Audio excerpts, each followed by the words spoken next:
مدثر راٹھور میرا نام. مدثر راٹھوڑ. ایک CNC مشیننگ کا میٹل اور الوائز کی مشیننگ کا بزنس ہے جو میں رن کر رہا ہوں. سوال میرا یہ ہے کہ ہمارے جو اسلامی جماعتیں ہیں اور جو ہمارے اسلامی لیڈر ہیں ان کا مکی دور کب ختم ہوگا؟ کب ہم لوگ برائی کو صرف زبان اور دل میں برا نہیں جانیں گے، ہاتھ سے بڑھ کے بھی روکیں گے؟ کب لال مسجد جیسے واقعات ہوں گے اور ہم صرف جلسے جلوس نہیں، اس کو آگے بڑھ کے اپنی طاقت سے، خاص طور پہ ہماری جماعتیں اور اسلامی لیڈر جو ہیں اس کو آگے بڑھ کر اپنی طاقت سے روکیں گے؟ اگر اس کا جواب صرف کوانٹٹی آف پیپل ہے، تعداد لوگوں کی ہے، تو وہ تو آج کل کے دور میں کوئی اہمیت نہیں رکھتی. بالخصوص اگر آپ امریکہ کو دیکھیں تو جو طاقت اس وقت اس کے پاس ہے، اگر آپ 16 کروڑ عوام کو بھی پاکستان میں اس لائن پہ لے آئیں تو شاید 160 نہیں تو 1600 امریکن اپنی آج کل کی ٹیکنالوجی کے ساتھ کافی ہیں اس 16 کروڑ عوام کو صاف کرنے کے لیے. تو تعداد تو میرا نہیں خیال کہ آج کے دور میں کوئی معنی رکھتی ہے. تو وہ کیا چیز ہے، وہ کیا چیز جو ٹریگر ہوگی تو ہماری اسلامی جماعتیں اور ہمارے اسلامی لیڈر صرف دل میں اور زبان سے برا جاننے کے علاوہ آگے بڑھ کے اس برائی کو اور خاص طور پہ لال مسجد جیسے واقعات کو اپنی طاقت سے روکنے کی کوشش کریں گے؟ شکریہ. آپ کا سوال بہت گمبھیر بھی ہے، بہت مشکل بھی ہے اس کا جواب. اس میں مجھے کچھ مقدمات پہلے قائم کرنے پڑیں گے. پہلی بات تو یہ ہے کہ دینی جماعتوں کو آپ نے ایک ہی لفظ کے اندر کور کیا ہے. دینی جماعتوں کی کئی قسمیں ہیں. ان میں سے بعض جماعتوں کے سامنے دین کے غلبے کا کوئی مقصد ہے ہی نہیں. وہ صرف فرقے وارانہ اپنے مسلک کو پروموٹ کرنا اور وہ جو ایک فرقے واریت جو بن گئی ہے ہمارے ہاں اسی کو مستحکم کرنا اور اسی کی جڑوں میں سے جو بھی خوراک آتی ہے، جو چندے اور جو پیسے آتے ہیں اس کے اوپر، بلکہ میں لفظ استعمال کروں گا اس پر عیش کرنا، یہ ہے معاملہ. اور بعض جماعتوں کے نزدیک یہ چیزیں نہیں ہیں، لیکن دین کو ایک نظام کی حیثیت سے قائم کرنا ان کے پیش نظر ہے ہی نہیں. جیسے تبلیغی جماعت ہے، وہ فرقے وارانہ نہیں ہے اور اس کا جو انداز جو ہے وہ نہیں ہے جو میں نے پہلے بیان کیا ہے. لیکن یہ کہ یہ مقصد ان کا ہے ہی نہیں. وہ دین کا صرف وہی تصور سامنے رکھتے ہیں کہ نماز ہے، روزہ ہے، پھر اس میں نوافل ہیں، اس میں وضع قطع جو ہے وہ بھی مسلمانوں والی ہو، سنت کے مطابق ہو. ہماری زندگی کا ہر عمل جو ہے بجائے ہم برش کرنے کے بھی کیوں نہ مسواک سے کام لیں. ہمارا جو ہے وہ پانچے جو ہے ٹخنوں سے اوپر ہونے چاہیے، بلکہ نصف سے ساق تک ہو جائے تو اور بھی اعلیٰ ہے، وغیرہ وغیرہ. وہ اس کام میں لگے ہوئے. تو ہمارے ہاں خالصتاً دین کے غلبے کے لیے قائم ہونے والی جماعتیں بہت کم ہیں. میں اب اس میں نام نہیں لینا چاہتا کون سی ہیں لیکن بہت کم ہے. دوسری بات یہ ہے کہ ایک بات تو اصولاً ماننی پڑے گی کہ کوئی نہ کوئی معاملہ تو ہوتا ہے جس کی وجہ سے اس مکی دور کے اندر وہ چاہے 10 سال ہی ہو، کیوں رہا 10 سال، اگر تعداد سرے سے اس کا کوئی سوال ہی نہیں ہے تو کیوں نہیں آپ نے پہلے 2-3 سالوں ہی میں قتال شروع کر دیا؟ نہیں کیا آپ نے. کیوں نہیں لے کیا؟ اس لیے کہ اصل شے جو ہے وہ صرف تعداد کی نہیں ہے.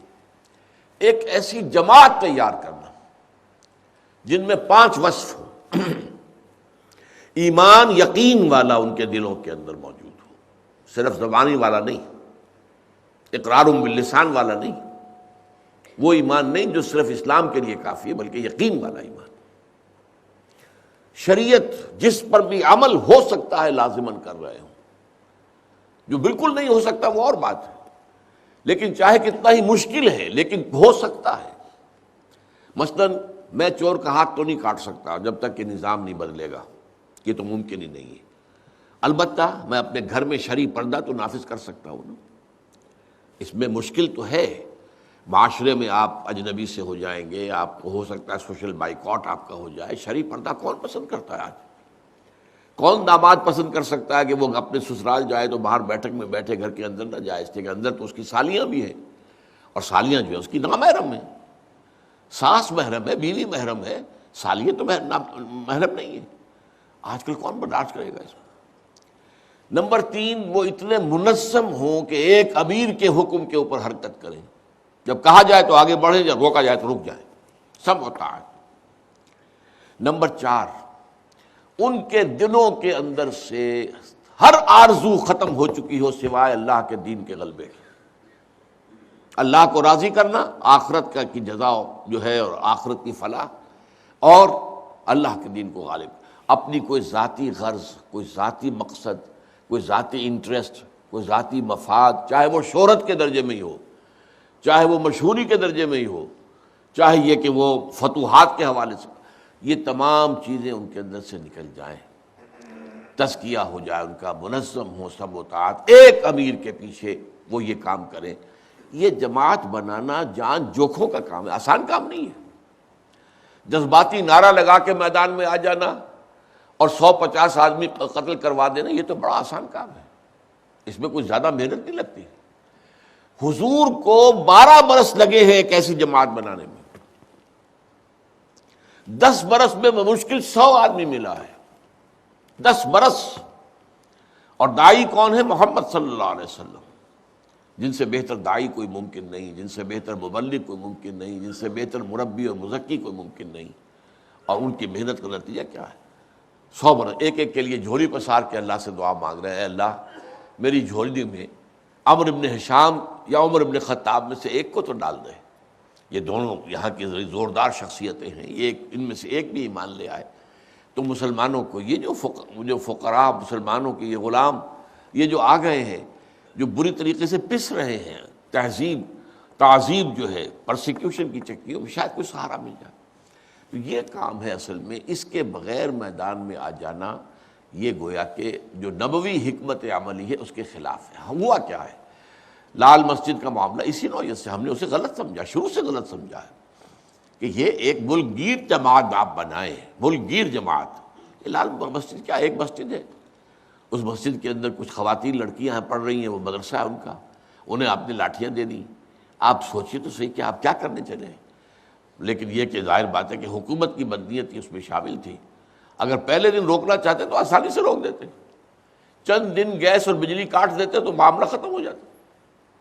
پانی بجلی گیس کاٹ دیجئے، کتنی دیر تک صبر کر لیتے ہو؟ لیکن یہ کہ انہوں نے چاہا اس شخص نے، مشرف نے، کہ یہ چھوٹی سی پھنسی جو ہے بڑا پھوڑا بن جائے تاکہ پھر میں اس میں چیرا دوں گا تو دنیا کو نظر آئے گا اور معلوم ہو جائے گا کہ دنیا جو ہے وہ مان لے گی کہ واقعی یہ شخص جو ہے، یہ فنڈامنٹلزم جو ہے، اسلامک فنڈامنٹلزم، اس کے خلاف جو ہے ہمارے مقاصد کو صحیح طور پہ پورا کر سکتا ہے۔ شاباش مل گئی بش سے بھی، یورپین یونین سے بھی، چائنا سے بھی شاباش ملی۔ تو اس حوالے سے اس طریقہ کار کے بارے میں غور کرنا۔ دیکھیے آپ نے ایک مثال حضور کے سامنے رکھی، ایک مثال حضرت نوح علیہ السلام کی، وہ بھی اللہ کے رسول تھے کہ نہیں؟ 900 برس تک دعوت دیتے رہے، نہیں آئے لوگ، تو کیا کریں؟ کیا اکیلے کھڑے ہو جائیں، اکیلی جنگ شروع کر دیں؟ کیا کیسے ممکن؟ 900 برس آدمی نہیں آئے، جماعت کیا بنتی؟